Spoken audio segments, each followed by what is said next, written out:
This is the end of the beginning. Welcome to today's show. For those of you who have been following the news about the digital passport over the last few years, we know they obviously created something so that they could have an excuse for the digital passport. But for those of you keeping an eye on crypto, the digital passport, and of course the universal basic income, well, dream come true for those of you who actually want the mark of the beast, who actually want this type of technology, because WorldCoin has finally launched. That's right, WorldCoin. A lot of people aren't even familiar with WorldCoin, but they've been working at this for years now. And of course, conveniently, they have a giant orb, which looks like an eyeball, but that's just a coincidence too. That scans your eyeball, just like out of Minority Report and all the other predictive programming we've seen over the years. And this, of course, is the type of technology that leads to all systems of control. And now it's here. And before I show you the clips, I just want to remind everyone, please subscribe to my other two channels if you haven't yet. They are linked below. And of course, anyone out there who wants to support this work, you can do so through Patreon. I created a Patreon for the End of the Beginning channel because I constantly have to do this. It's just really unbelievable.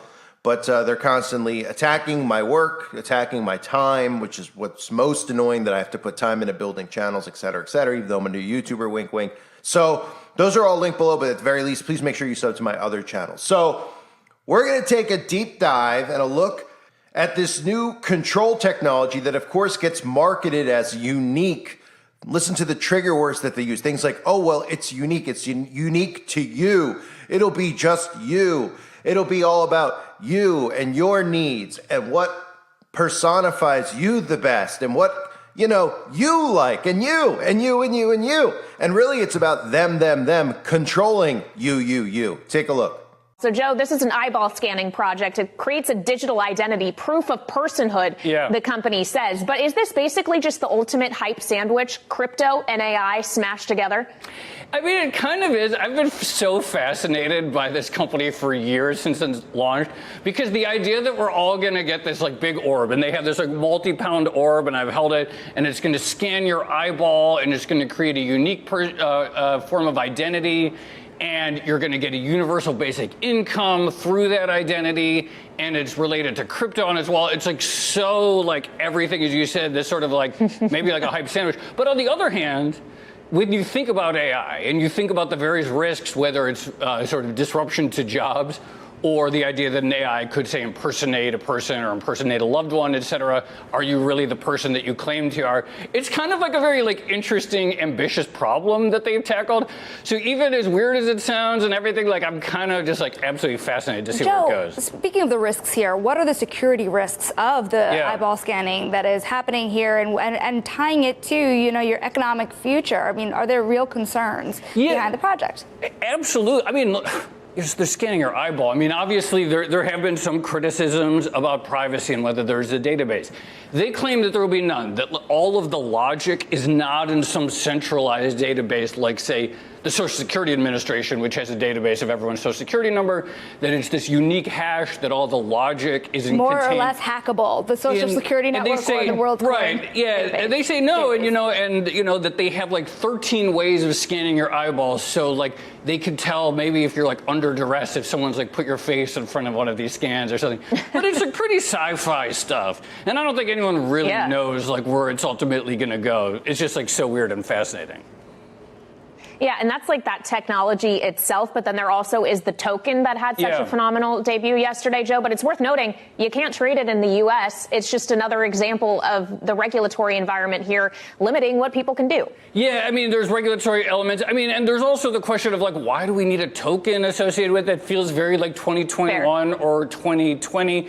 Their argument would be that if you're going to have this sort of system of identity that everyone is one day going to depend on in order to prove their humanhood, collect their UBI because the AI put us out of a job, etc., then it has to be distributed and distributed governance, and it can't just be controlled by one company that is connected to Sam Altman, etc. So of course, the argument that they would make is that, well, this is what crypto is good for, distributed governance, etc. On the other hand, people look at this coin and they say, oh, there's like really low float. And it's just a classic thing where because there's so much hype and because there's so few coins out there, it like shoots to the moon and it's a fortune already.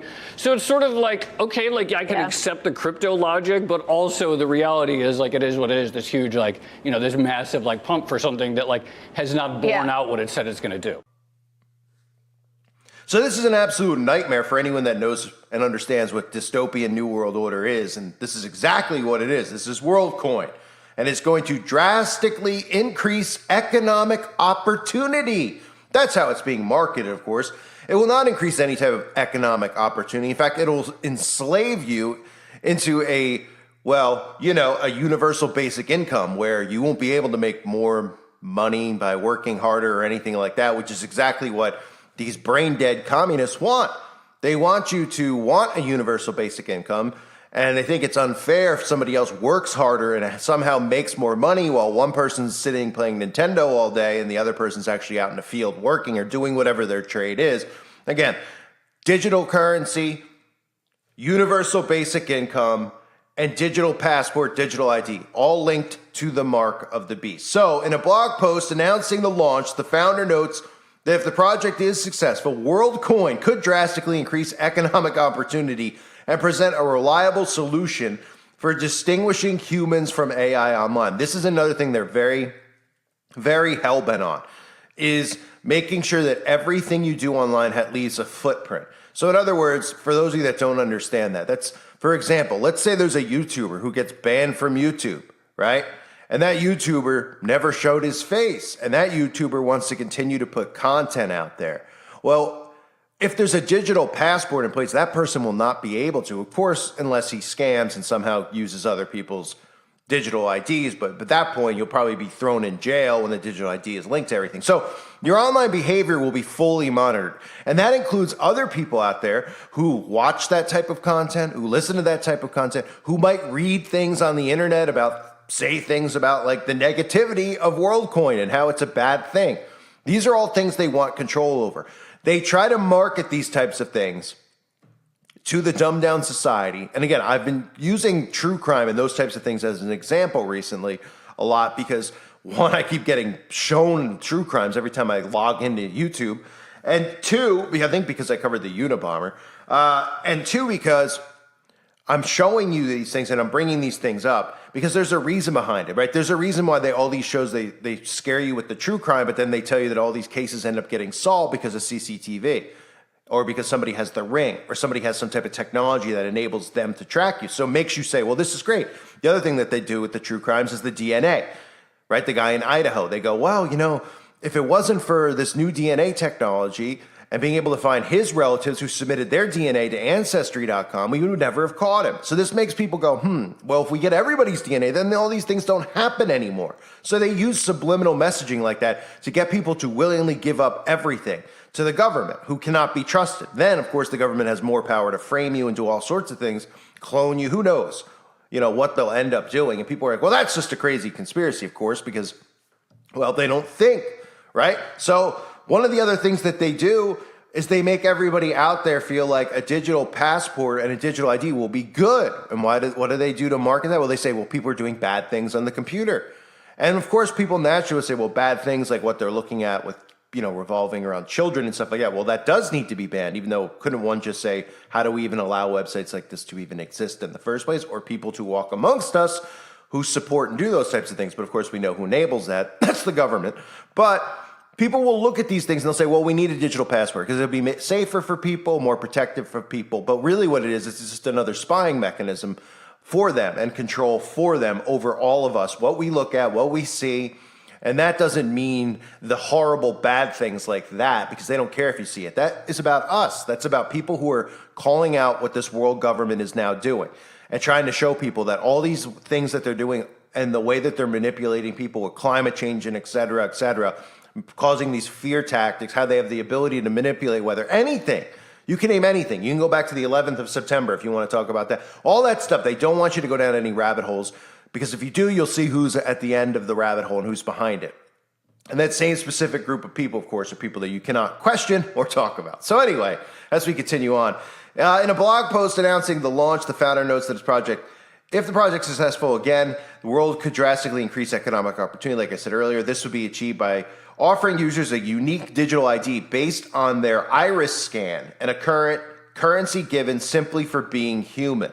So you'll get a freak, of course. Well, I mean, that's the liberal world order, right? You'll get a currency given to you simply for being human, and of course, they'll scan your retina, and you're not supposed to be worried about that. So to register, users are required to first download the World app and then visit a WorldCoin operator who uses the orb. The orb will scan the user's iris to prove that they're humans. Following identity verification, users are assigned a World ID. And you might say, well, what does that even mean? Well, think about the propaganda that they put out there, and think about how Google and everything operates now, right? I'm sure all of you have done a search before, and it says, are you a robot? And you have to like click on sidewalks and then click the checkbox just to prove you're not artificial intelligence, some type of bot. That's been to condition people, okay? That's never been about, why would Google care if you're searching or a robot searching for something? They don't, obviously. These are condition mechanisms to get you prepared for the type of technology they want to roll out. So that's why they always ask you if you're a robot or not when you're signing into something, as if the robot couldn't click the box to say he's not a robot, right? Are you a human or the robot? The robot could do all this stuff and it could search, but it can't click a box and click on a sidewalk and identify a sidewalk or a fire hydrant. I mean, give me a break.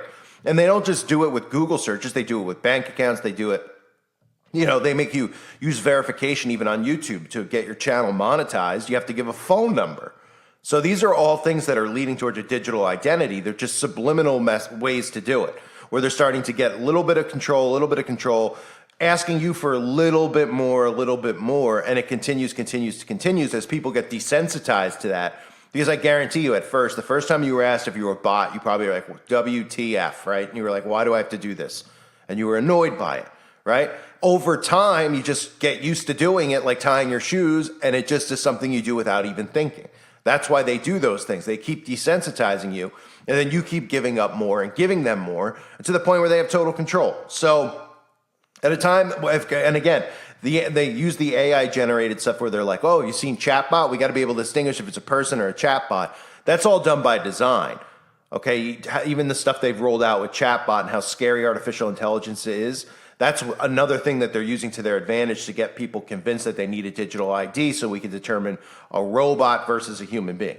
So at a time when distinguishing AI-generated content from content by humans is growing increasingly difficult, driven by Altman's own creation, WorldCoin can prove to be a vital tool with its unique identification technology. Altman also hopes that WorldCoin will eventually also pave the way to universal basic income on a global level, which should be illegal, of course.